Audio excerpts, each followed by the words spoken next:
মদ হারাম হঠাৎ করে আল্লাহ তাআলা একবারে করেন নাই, 3 ধাপে মদকে আল্লাহ তাআলা হারাম করেছেন।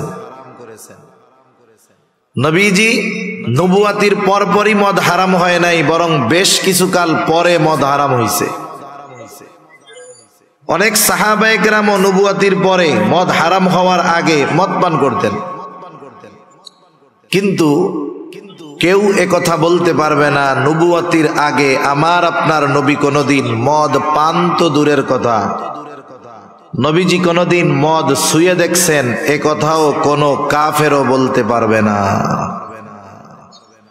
এজন্য নবীজিকে আল্লাহ তাআলা নবুয়াতির পূর্বে ওই বিষয়গুলো থেকে হেফাজত করেছেন যেই বিষয়গুলো নবুয়াতির পরে শরীয়ত নিষিদ্ধ করেছে, হারাম করেছে। একটা দুইটা উদাহরণ দেই, বুঝতে তাইলে সহজ হবে।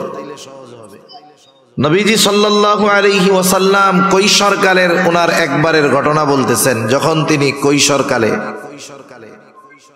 এক বাড়িতে বিবাহের অনুষ্ঠান হবে। এই সময়ও বিবাহের অনুষ্ঠানে গান বাদ্য নাচানাচি এইগুলো মুসলমানের ঘরে হয় কি হয় না? এগুলো জাহেলিয়াতের কাজ। ওই সময়ও সারা রাত ভর বিবাহ বাড়িতে গান বাদ্য হইতো, নাচ গান হইতো। অন্যান্যদের সাথে নবীজিও গেছেন ওই বাড়ি। একটু পরেই গান বাদ্য শুরু হবে। বলেন তো, ঢোল তবলা বাজনা হারমোনিয়াম নাচানাচি বেহায়াপনা এই উলঙ্গপনা এগুলো শরীয়তে হালাল না হারাম? এগুলো শরীয়তে হারাম। এই ধরনের কাজ আল্লাহ তাআলা আমার আপনার নবীকে নবুয়াতির আগে কখনো করতে সুযোগ দেন নাই, আল্লাহ হেফাজত করছে। নবীজি বলেন গান বাদ্য শুরু হবে আর আমার চোখে ঘুম চলে আসছে। আমি এই বাড়ির এক কোনায় গিয়ে যেখানে কেউ নাই আমি ঘুমায় পড়ছি। কোন সময় ওরা কি করছে আমি জানিও না, সারা রাত পার হয়ে গেছে। যখন সূর্যের আলো আমার মুখের উপরে পড়ছে এরপরে আমার ঘুম ভাঙছে, ততক্ষণে সব শেষ। আমার কোনো গান শোনা লাগে নাই, নাচ দেখা লাগে নাই। এরপরে আরেকবারের ঘটনা, যখন কুরাইশরা কাবা ঘরের সংস্কার করেছে, বড় ফজিলতময় কাজ, বরকতময় কাজ। মসজিদের কাজে সহযোগিতা করা এটা বড় ফজিলতের কাজ, সশরীরে করতে পারলে আরো ফজিলতের কাজ। কুরাইশরা চিন্তা করলো এত বরকতময় কাজ করতেছি, যেই সমস্ত পোশাক গায়ে দিয়ে অপরাধ করি, গুনাহ করি, পাপ করি, ওই পোশাক গায়ে দিয়ে কি এত বরকতের কাজ করা যায়? তাইলে কি করতে হবে? এগুলা সব খুইলা জন্মদিনের পোশাক পইরা আমরা এই কাজ করব। জন্মদিনের পোশাক চিনেন? একেবারে বিবস্ত্র হয়ে আমরা এই কাজগুলো করব। সবাই খুলে ফেলছে। হযরত আব্বাস রাদিয়াল্লাহু তাআলা আন, নবীজি তখন যুবক, বলতেছে মুহাম্মদ তুমিও তোমার লুঙ্গিটা খুলে ফেলো। নবীজি বলেন এই কথা যখন বলছে আমি অজ্ঞান হয়ে গেছি সাথে সাথে। এভাবে আল্লাহ তাআলা আমার আপনার নবীজিকে তার মাধ্যমে নবুয়াতির পরে যেই বিষয়গুলো নিষিদ্ধ ঘোষণা করেছেন, হারাম করেছেন, নবুয়াতির আগেই আল্লাহ তাআলা আমার আপনার নবীজিকে ওই সমস্ত বিষয় থেকে হেফাজত করেছে। সুবহানাল্লাহ। এজন্য কাফেররা আমার আপনার নবীজির বিরুদ্ধে 3টা শব্দ ব্যবহার করত। এই শব্দগুলো চারিত্রিক কোনো বিষয়ের ত্রুটি বোঝায় না। মানুষদেরকে নবীজির থেকে ফেরানোর জন্য 1 নাম্বার তারা বলতো মুহাম্মাদের কাছে যায়ও না, মুহাম্মদ হলো জাদুকর। 2 নাম্বার বলতো মুহাম্মাদের কাছে যায়ও না, মুহাম্মদ হলো কবি। 3 নাম্বার মুহাম্মাদের কাছে যায়ও না, মুহাম্মদ হইল গণক। এই যে 3টা শব্দ নবীর ব্যাপারে ব্যবহার করত, এটা কোনো ব্যক্তির চারিত্রিক অবক্ষয়ের কারণ হতে পারে না। কোনদিন এমনটা বলে নাই যে এই অন্যান্য সমস্যা ছিল, এমন যায়ও না মুহাম্মাদের কাছে, সে মিথ্যা কথা বলে। এরকম কোনদিন কাফেররা বলার সাহস পায় নাই, কারণ নবুয়াতির বহু আগেই কাফেররা আমার আপনার নবীজিকে আল আমিন আস সাদিক উপাধি কাফেররাই দিয়েছে। সুবহানাল্লাহ বলেন। এরপরে নবীজির 3য়বার সিনা চাক হলো মেরাজের সফর শুরু হওয়ার আগে। কেন? কারণ এই সফর তো শুধু মসজিদুল হারাম থেকে মসজিদুল আকসা পর্যন্ত নয়, বরং সফর হবে মসজিদুল আকসা থেকে সপ্ত আকাশ পাড়ি দিয়ে আরশে আজিম পর্যন্ত। আপনারা জানেন পৃথিবী থেকে মানুষ মহা আকাশে গিয়ে বেড়ায় আসে, অবস্থান করে, বিভিন্ন কাজে যায়। টাকা পয়সা থাকলেই এমন না আপনার মন চাইছে আপনি এখান থেকে বিমানে ঢাকায় যাবেন, বরিশাল গেলেন, টিকিট কাটলেন, বিমানে ঢাকা চলে গেলেন, এমন না। টাকা থাকলেই মহাকাশে যাওয়া যায় না। মহাকাশে যাওয়ার আগে নাসার তত্ত্বাবধানে বছরের পর বছর থাকতে হয়, কারণ পৃথিবীর পরিবেশ অবস্থা আর মহাকাশের পরিবেশ অবস্থা এক নয়।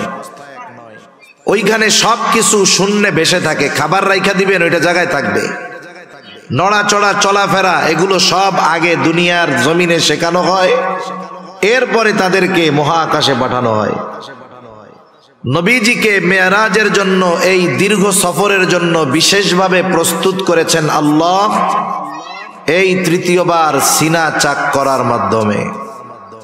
স্মরণের পাত্রের মধ্যে হাট হুট সব বাইর কইরা ওইটাকে জমজমের পানি দিয়ে ধুয়ে আবার এটাকে সেলাই করে দেওয়া হয়েছে। এই কথা মেরাজের এই হাদিস আজকে আমি আপনাদের বলতেছি তা না, ১৫০০ বছর উলামায়ে কেরাম শতাব্দীর পর শতাব্দী মানুষের সামনে এই ঘটনাগুলো বর্ণনা করেছে কি করে নাই? করেছে। ওই সময়ের কাফের যারা ছিল, এক সময় তারা বলতো একজন মানুষের বুক ছিঁড়লে সে আবার বাইসা থাকে কেমনে? এটা অসম্ভব, এটা মিথ্যা কথা। কিন্তু এখনকার চিকিৎসা বিজ্ঞান এই বিষয়টা ক্লিয়ার করে দিয়েছে, একজন মানুষকে পরিপূর্ণ অজ্ঞান করা লাগে না, শুধুমাত্র নির্দিষ্ট স্থান অজ্ঞান করে অবশ করে বাকি সেন্স ঠিক রেখে ওপেন হার্ট সার্জারি হইতেছে। যার সার্জারি হচ্ছে সে বড় স্ক্রিনের মধ্যে দেখতেছে কেমনে কাটতেছে, কিভাবে বের করতেছে, সজ্ঞানে অপারেশন চলতেছে। আজকে যেটা মানুষ দেখতেছে কিছুকাল আগেও ওই বিষয়টা তারা অস্বীকার করছে। তা হযরত আনাস রাদিয়াল্লাহু তাআলা আনহু বলেন, নবীজির সিনা যে চাক করা হইছে, কাটা হইছে, এই জায়গায় অপারেশনের দাগ, সেলাইয়ের দাগ ছিল। বুখারী মুসলিমের হাদিস। হযরত আনাস রাদিয়াল্লাহু তাআলা আনহু নবীজির খেদমতে ছিলেন 10 বছর। কত বছর? 10 বছর নবীজির খেদমত তিনি করছেন। একটা মানুষের কাছে দীর্ঘকাল থাকলে তার অনেক কিছু দেখা যায়, জানা যায়, যা অল্প সময়ে তার কাছে গেলে দেখা যায় না, জানা যায় না। হযরত আনাস রাদিয়াল্লাহু তাআলা আনহু বলেন, وقد كنت أرى مصر المخيط في صدره صلى الله عليه وسلم। আমি নবীজি সাল্লাল্লাহু আলাইহি ওয়াসাল্লামের বুকে আমি এই সেলাইয়ের দাগ আমি খুব স্পষ্টভাবে দেখেছি। সুবহানাল্লাহ।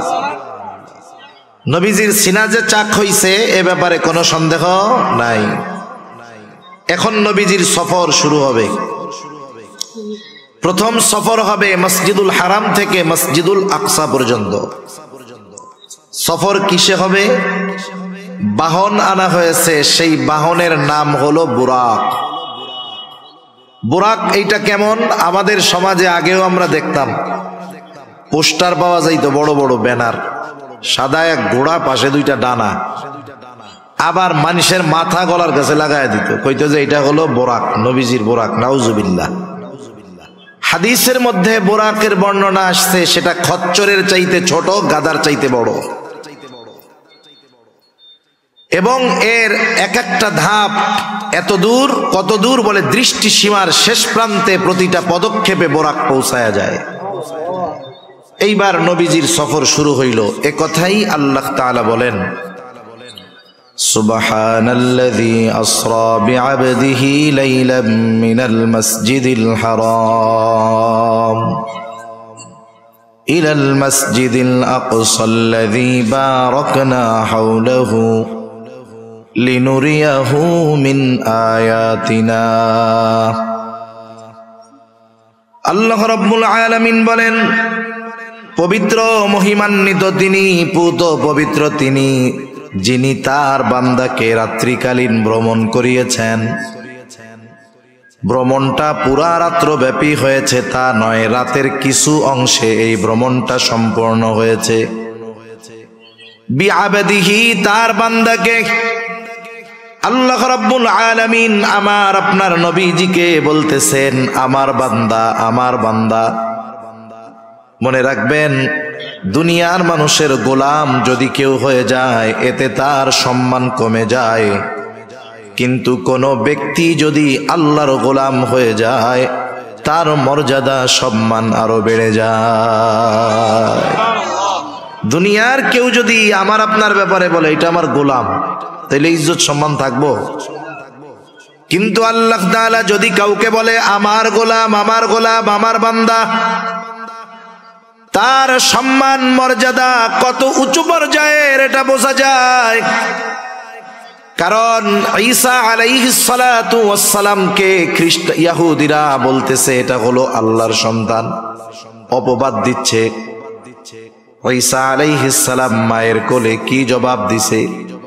খ্রিস্টানেরা বলে ঈসা হলো আল্লাহর সন্তান, আর ঈসা আলাইহিস সালাম বলেন ইন্নী আবদুল্লাহ আতানিয়াল কিতাবা ওয়া জাআলানি নাবিয়্যা।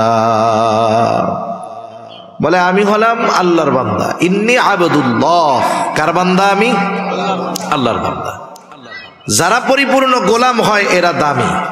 গোলাম মানে কি জানেন? গোলাম মানে হইল যার ইচ্ছাটাও নিজের ইচ্ছায় চলবে না, আমার ইচ্ছাটাও হবে কার ইচ্ছাধীন? আল্লাহর ইচ্ছাধীন। এটা হলো আসল গোলাম। সে নিজেকে পরিপূর্ণ আল্লাহ তাআলার সামনে সমর্পণ করে দিবে, এর দাম বেশি। গোলাম হইলে দাম বেশি, আজাদ হইলেই যে দাম তা না। যেমন আকাশে এক ঝাঁক বক উড়ে যাইতেছে, বক, অনেকগুলা বক। এক বন্ধু আর এক বন্ধুকে বলতেছে দোস্ত বকগুলা দেখছো? বলে হ্যাঁ দেখছি, খাইতে খুব মজা লাগে তো বকের গোশত। বলে তোমার কাছে এই আকাশে ওই জায়গায় 1000 খানিক বক হবে, তোমারে আমি বেচা দিলাম, এর দাম আমারে 500 টাকা দাও। 1000 1000 বক সব তোমারে দিয়া দিলাম, আকাশে যেই কয়টা আছে। কোন বলদে 500 টাকা কেন? 5 টাকা দিব? 5 টাকা দিয়াও ওই আজাদ বক কিনবে না। আপনি যদি খাঁচায় বন্দি করে একটা বক নিয়ে আসেন যে ধরো এটা 500 টাকা দাও, বাজারে উঠাবেন দেখবেন সিরিয়ার লেগে যাবে। যদি বড় সড়ো হয় 1000 টাকা দিয়ে কেনার লোক পাওয়া যাবে। এই জন্য আজাদ স্বাধীন হইলেই দামি হয় না, বরং কেউ যদি আল্লাহর গোলাম হতে পারে, গোলামের খাঁচায় আবদ্ধ হতে পারে, তাহলে আল্লাহ তাআলার কাছে দামি হয়ে যায়। দুনিয়া আখিরাতে আল্লাহ তাআলা তাকে দামি বানায়া দেয়। আল্লাহ রাব্বুল আলামিন বলেন লাইলাম মিনাল মসজিদিল হারামি ইলাল মসজিদিল আকসা। তার বান্দাকে তিনি রাত্রিকালীন সফর করিয়েছেন মসজিদুল হারাম থেকে মসজিদে আকসা পর্যন্ত। আমি দুইটা বিষয় মূলত আপনাদের খেদমতে কিছু কথা বলতে চাই। একটা হলো নবীজির মেরাজ সংক্রান্ত, দ্বিতীয়টা হলো মসজিদুল আকসা সংক্রান্ত। কারণ মেরাজের সাথে মসজিদুল আকসার সাথে বড় একটা সম্পর্ক আছে। আর এই সময়ে ফিলিস্তিনের মাজলুম মুসলমানদের উপরে ওই বর্বর ইসরায়েলিরা যেই জুলুম অত্যাচার নির্যাতন চালাচ্ছে, তাদেরও মূল টার্গেট হলো এই মসজিদুল আকসা। আমরা অনেক সময় ভাবি যে ইহুদিরা মনে হয় এই যুদ্ধটা করতেছে, অনেক উদ্দেশ্য আছে। না না, গোটা দুনিয়ার ইহুদিরা একজনের আগমনের অপেক্ষায় আছে। বলেন তো তার নাম আপনাদের জানা আছে? কি বলেন তো তার নাম? দাজ্জালের আগমনের অপেক্ষায় আছে। দাজ্জাল কখন আসবে? ওদের মন গড়া কিছু কাহিনী আছে, ঘটনা আছে, গল্প আছে, যেগুলো নিজেদের বানানো। ওরা একটা গল্প বানাইছে যে বর্তমান মসজিদুল আকসা, যেটা বাইতুল মুকাদ্দাস, মসজিদুল আকসা, এগুলো একটা থেকে আর একটা পৃথক না, এগুলো সব একসাথে।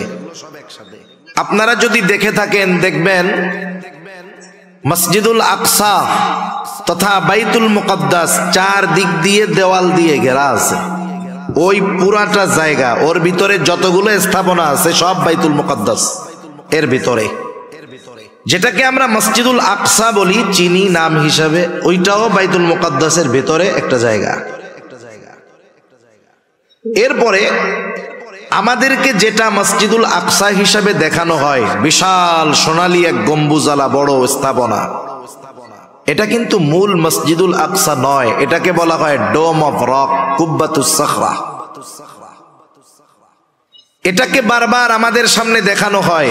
অনেক মুসলমানের সন্তান মূল মসজিদ কোনটা ওইটা ওরা নিজেরাও জানে না, মূল স্থাপনা কোনটা।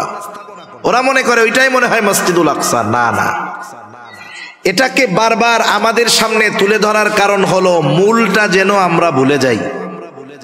মূলটা কোথায় আছে দেখবেন ওই চার দেয়ালের মধ্যেই, খেয়াল করলে এক কর্নারে এক পাশে ধূসর বর্ণের অ্যাশ কালারের একটা গম্বুজ দেখা যায়, একটা মসজিদ দেখা যায়। বিবর্ণ মনে হয় মসজিদটাকে, অথচ ওই মসজিদটা প্রত্যেকটা মুসলিম শাসক আসার পরে কোনো না কোনোভাবে ওই জায়গায় বরকতান তারা কাজ করছে স্বর্ণ দিয়ে। দ্বিতীয় বিশ্বযুদ্ধের সময়, বিশেষ করে দ্বিতীয় বিশ্বযুদ্ধের সময় ইংরেজরা, ব্রিটিশরা ওইগুলোকে, স্বর্ণগুলোকে স্থাপনার থেকে ছুটায়া ছুটায়া নিজেরা নিজেদের দেশে নিয়ে গেছে। ইহুদিরাও সুযোগে সুযোগে কিছু নিয়ে ওইটাকে একবারে বিদীর্ণ বানায় ফেলছে। ইহুদিদের একটা ভ্রান্ত বিশ্বাস হলো ওই মসজিদটা সুলাইমানি অবকাঠামোর উপরে নির্মিত নয়, মানে সুলাইমান আলাইহিস সালাম যেমনে বানাইছে এই মসজিদটা ওইরকম না, ওইটা পরে বানানো হয়েছে। এই জন্য ওরা কি চায়, ওই মূল মসজিদটাকে ভেঙে ফেলতে চায়। ভেঙে ওইখানে সুলাইমানি অবকাঠামোতে থার্ড টেম্পল, তৃতীয় উপাসনালয় ওরা বানাতে চায়। কেন?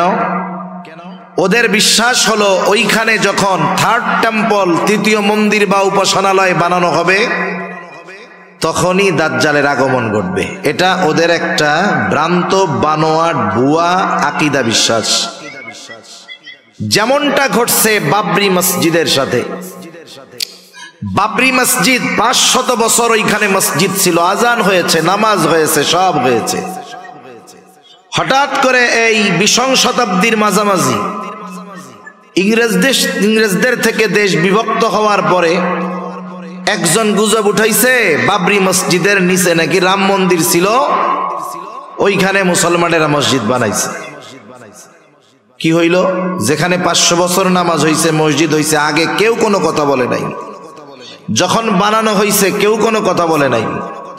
বলতে পারেন হুজুর মুসলিম শাসক বানিয়েছে, হিন্দুরা কথা বলতে কি সাহস পাবে? কেন পাবে না? যদি মুসলিমরা জালেম হতো, মুসলিম শাসকরা 800 বছর এই উপমহাদেশ মুসলমানেরা শাসন করেছে। মুসলিম শাসকরা যদি জালেম হতো, অত্যাচারী হতো, এই উপমহাদেশে 100 কোটি হিন্দু বসবাস করতে পারত না, সব নিশ্চিহ্ন করে দিত মুসলিম শাসকরা। অথচ ইতিহাসের পাতা খুললে দেখবেন সব সময় এই উপমহাদেশে হিন্দুদের সংখ্যা বেশি থেকেছে। এটা একটা বানোয়াট কথা। মূল কথা হলো ওরা কি চায়। উপমহাদেশে মোগল সাম্রাজ্যের প্রথম সম্রাট ছিলেন সম্রাট বাবর। ভালো একজন মানুষ ছিলেন উনি। মূলত যারা হিন্দুত্ববাদ প্রতিষ্ঠা করতে চায় ওরা গোটা ভারত থেকে, উপমহাদেশ থেকে মুসলমানদের স্থাপনা এবং মুসলমানদের নাম চিহ্ন এরা মুছে দিতে চায়। ঐতিহাসিক স্থাপনাগুলোর নাম পরিবর্তন করে ফেলতে চায়। আগ্রার তাজমহলের নাম পরিবর্তন করতে পারবে হয়তো, এরপরে দিল্লির কুতুব মিনারের নাম হয়তো পরিবর্তন করে ফেলতে পারবে, কিন্তু মসজিদের নাম তো আর রাম মসজিদ রাখতে পারবে না। পারবে? তাহলে বোঝা গেল এইটার নাম তো আর পরিবর্তন করা যাবে না। তাহলে এটাকে ভাঙতে হবে কেমনে? এখানে এক ধর্মীয় সিম্প্যাথির খেলা দেখাতে হবে। এই ধর্মীয় বিষয়টাকে কাজে লাগিয়ে ওরা ওখানে গুজব ছড়াইয়া দিল এর নিচে রাম মন্দির ছিল, মুসলমানরা জোর করে এই মসজিদ করেছে, সুতরাং এই মসজিদ রাখা যাবে না। এক সময় মসজিদ ভেঙে ফেললো, এই মামলা কোর্টে গেল, যা হবে তাই ম্যাচ ফিক্সিং করাই তো, কি হবে বলা বলে তো জানাই কথা। মুসলমানদের বিরুদ্ধে রায় দেওয়া হলো, মসজিদ ভেঙে 1 বছরের মধ্যে 1.5 বছরের মধ্যে বিশাল রাম মন্দির হয়ে গেছে। কয়েকদিন আগে উদ্বোধন হয়েছে, একথা জানেন আপনারা? গত মাস, এই মাসের 22 তারিখে উদ্বোধন হয়ে গেছে। তাহলে এই বাবরি মসজিদ ভাঙা হয়েছে কেন? পুরো একটা গুজব, মিথ্যা বিভ্রান্ত তথ্যের উপরে ভিত্তি করে। এই যে ইহুদিরা বলে যে এটা সুলাইমানি অবকাঠামো, মূল অবকাঠামো নয়, এটার ভাঙা আমরা ওই আগের মতো বানাবো। এটা বানাইলে কি হবে? ওদের বিশ্বাস এটা বানাতে পারলে দাজ্জালের আগমন ঘটবে। এখন যদি মসজিদ ভেঙে ফেলে তাহলে তো সমস্যা, মুসলিম উম্মাহ আরো বেশি ক্ষেপে উঠবে। এই জন্য প্রথম নজর সরিয়ে দিতে চায় আমাদের, আমরা যেন মনে করি ওই ডোম অফ রক এটাই হলো মূল মসজিদে আকসা। ওইটাকে আমরা ভুলে যাব। ধ্বংস কেমনে করবে? গ্রানাইট দিয়ে করবে? না না, তল দিয়ে সুড়ঙ্গ কেটে ওই স্থাপনার নিচে যখন গর্ত ফাঁকা হয়ে যাবে, এক সময় এমনেই মসজিদটা ডেবে যাবে, আর ওরা ওই জায়গায় ওদের সেই তথাকথিত থার্ড টেম্পল বানাবে। এটা হলো ইহুদিদের মূল টার্গেট। ফিলিস্তিনকে এমন ভাবে ওরা ঘিরে রাখছে, বহির্বিশ্বের কেউ এই কাজে বাধা দিতে পারবে না, কারণ যাওয়ার উপায় নাই। আপনার যত টাকা পয়সা থাক, আপনি মক্কা মদিনায় বারবার যাইতে পারবেন, কিন্তু মসজিদুল আকসায় একবার যাওয়া আপনার জন্য হাজার হাজার গুণ কঠিন হবে। এখন যাইতে পারে না কেউ, পূর্ণ নিয়ন্ত্রণ ইসরায়েলের কাছে। তা এখন বাধা কারা দিবে? যারা ওই ফিলিস্তিনের এরিয়ার মধ্যে আছে, যারা আওয়াজ তুলবে তাদেরকে শেষ করে ওই নির্মাণকে ভেঙে ওই জায়গায় থার্ড টেম্পল করতে হবে, এটাই ওদের মূল উদ্দেশ্য। এখন বলেন, ওরা যেই উদ্দেশ্য হাসিল করতে চায়, গোটা মুসলিম উম্মার দেহে 1 বিন্দু রক্ত থাকা পর্যন্ত তাদের এই অপকর্ম সংগঠিত করার সুযোগ দেওয়া যাবে না। দেখবেন, মক্কা হলো বর্তমান দুনিয়ার সবচাইতে মর্যাদাপূর্ণ জায়গা। এই বাইতুল্লাহর ব্যাপারে ইহুদি খ্রিস্টান কোনোদিন বলবে না এটা আমাদের, এটা কোনোদিন বলবে না। মদিনার ব্যাপারেও ওরা বলবে না যে এটা আমাদের, কোনোদিন বলবে না। কিন্তু বাইতুল মুকাদ্দাস এটা এমন একটা জায়গা, এইখানের দাবিদার যেমন খ্রিস্টানেরা, এই জায়গার দাবিদার ইহুদিরা, এই জায়গার দাবিদার মুসলমানেরা। এবং ঐতিহাসিকভাবে বাস্তবতা হলো বাইতুল মুকাদ্দাসের সর্বোচ্চ অধিকার মুসলমানদের, এ ব্যাপারে কোনো সন্দেহ নাই। এজন্য মক্কা মদিনার পরে 3য় পবিত্র স্থান হিসাবে প্রত্যেকটা মুসলমানের অন্তরে মসজিদুল আকসার মোহাব্বত, বাইতুল মুকাদ্দাসের মোহাব্বত থাকার দরকার আছে না নাই? এই জন্য এই মসজিদ সম্পর্কে কয়েকটা কথাও আমি আপনাদের খেদমতে বলবো ইনশাআল্লাহ। তাহলে আল্লাহ রাব্বুল আলামিন বললেন, মিনাল মসজিদিল হারামি ইলাল মসজিদিল আকসা, তিনি তার বান্দাকে মসজিদুল হারাম থেকে মসজিদে আকসা পর্যন্ত সফর করাইলেন, রাত্রিকালীন ভ্রমণ করাইলেন। এটা হলো ইসরা, যেই ভ্রমণটা জমিন থেকে জমিনে হয়েছে। মসজিদুল আকসার ব্যাপারে আল্লাহ তাআলা বলেন, আল্লাযী বারাকনা হাওলাহু, আল্লাহ তাআলা বলেন আমি ওই মসজিদুল আকসার চতুর্পাশকে বরকতময় করেছি। এই জন্য বাইতুল মুকাদ্দাস এটা হলো বরকতময় জায়গা। কেন আল্লাহ তাআলা এই সফর করাইলেন? বলে লিনুরিয়াহু মিন আয়াতিনা, আমার বান্দাকে আমার নিদর্শন সমূহ দেখানোর জন্য এই সফরটা আমি করাইলাম। নিদর্শনগুলা কি? আমি আর ওই দিকে যাব না, যেহেতু মসজিদুল আকসা নিয়ে কিছু কথা বলার নিয়ত পেশ ইচ্ছা করেছি। তাহলে মসজিদুল আকসা তথা বাইতুল মুকাদ্দাস এক নম্বরে বরকতময় ভূমি, বরকতময় স্থান, বরকতময় স্থাপনা। বলেন তো এই ঘোষণাটা কার? দুই নম্বর, আল্লাহ তাআলা জানায় দেন এই বাইতুল মুকদ্দাস হলো পবিত্র ভূমি। বাইতুল মুকদ্দাসের ভিতরেই ওই মসজিদ। মুসা আলাইহিস সালাতু ওয়াস সালামকে যখন আল্লাহ তাআলা বললেন, পয়গম্বর মুসা, আপনি বনি ইসরাইলদেরকে আদেশ করেন ওই জেরুজালেমের কর্তৃত্ব আমি আল্লাহ ওদের হাতে ফিরাইয়া দিতে চাই। ওইখানে একদল শক্তিশালী মানুষ, জেরুজালেমের কর্তৃত্ব যাদের হাতে, আমালিকা গোত্র, ওরা যদিও অনেক শক্তিশালী, ও পয়গম্বর আপনি আপনার উম্মতদেরকে বলেন তারা যেন ওই শহরের মধ্যে ঢুকে যায়, প্রবেশ করে, সামনের দিকে ছুটতে থাকে। ওই শত্রুরা যতই শক্তিশালী হোক না কেন, যেহেতু আমি আল্লাহ ওই ভূমির কর্তৃত্ব, মালিকানা তাদেরকে দিয়ে দিয়েছি, আপনার উম্মত শুধু বাইতুল মুকদ্দাসের মধ্যে ঢুকবে আর সামনের দিকে অগ্রসর হবে। শত্রু যত শক্তিশালী হোক না কেন, তাদের বিরুদ্ধে আমি আল্লাহ তাদেরকে বিজয় দান করব। এই জন্য মুসা আলাইহিস সালাম ঘোষণা করলেন,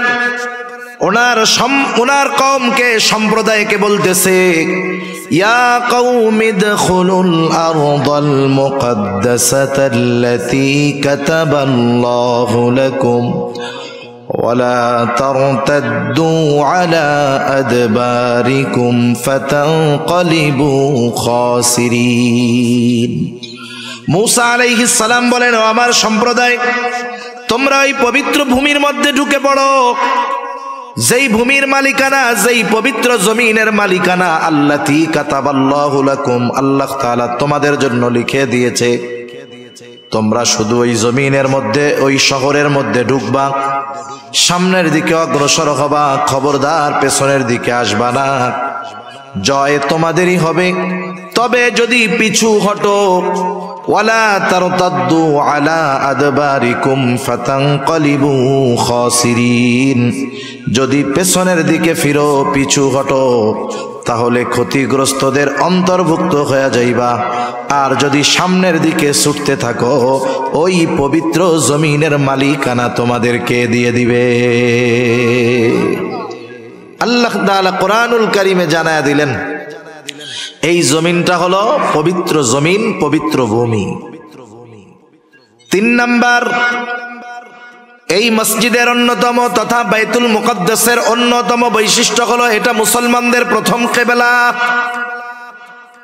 আব্দুল্লাহ ইবনে আব্বাস রাদিয়াল্লাহু তাআলা আনহু থেকে বর্ণিত, তিনি বলেন, কানা রাসূলুল্লাহ সাল্লাল্লাহু আলাইহি ওয়াসাল্লাম ইউসাল্লি ফি মক্কাতা নাহওয়া বাইতুল মুকদ্দাস ওয়াল কাবাতু বাইনা ইয়াদাইহি।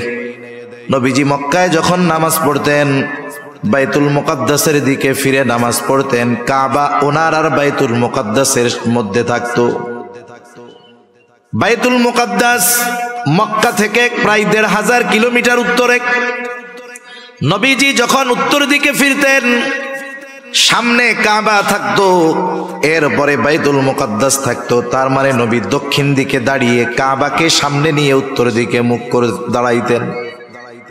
বাদামা হাজারা ইলাল মাদিনাতি ১৬ শাহরা, নবীজি যখন মক্কা থেকে মদিনায় হিজরত করলেন, ১৬ থেকে ১৬ মাস নবীজি বাইতুল মুকদ্দাসের দিকে ফিরে নামাজ পড়ছেন। কারণ বাইতুল মুকদ্দাস উত্তর দিকে, মক্কা থেকে মদিনাও উত্তর দিকে। নবীজি মক্কায় থেকে যখন বাইতুল মুকদ্দাসের দিকে ফিরতেন, কাবাকে সামনে রাখতে পারতেন, কিন্তু মদিনা থেকে যখন বাইতুল মুকদ্দাসের দিকে ফিরে নামাজ পড়লেন, ওই সময় কাবা সামনে নয় বরং পেছনে পড়ে গেল। ১৬ মাস নবীজি নামাজ পড়ছে। কয় মাস? ১৬ মাস। নবীজি মদিনায় হিজরত করে যাওয়ার পরে, গরম পানিটা আছে না, একটু পানি দিয়েন, গলা ব্যথাচ্ছে। নবীজি মদিনায় হিজরত করে যাওয়ার পরে মদিনায় ইহুদিদের প্রভাব ছিল, প্রভাব শেষ। নবীজিও বুঝতে পারছে ইহুদিদের প্রভাব প্রতিপত্তি শেষ। নবীজির অন্তরে তো এমনিই আশা যে কাবা যদি মুসলমানদের জন্য কিবলা হইতো কতই না ভালো হইতো। নবীজি একদিন নামাজ পড়তেছেন, নামাজের মধ্যে নবীজির ওই আশাটা অন্তরের মধ্যে অতিমাত্রায় জাগ্রত হলো। নামাজ পড়েন আর আকাশের দিকে নবীজি তাকান, মনের মধ্যে কি চায়, কোন আশা নিয়ে নবীজি আকাশের দিকে তাকায় বলেন তো? দুনিয়ার কেউ জানুক আর না জানুক, বুঝুক আর না বুঝুক, যিনি জানেন যিনি বোঝেন তিনি কে? আল্লাহ রাব্বুল আলামিন বলেন, ক্বাদ নারা তাকাল্লুবা ওয়াজহিকা ফিস সামা। আপনি যে বারবার আকাশের দিকে তাকান, আল্লাহ তাআলা বলেন আমি তো সেইটা দেখি। কেন তাকান তাও আল্লাহ তাআলা জানেন।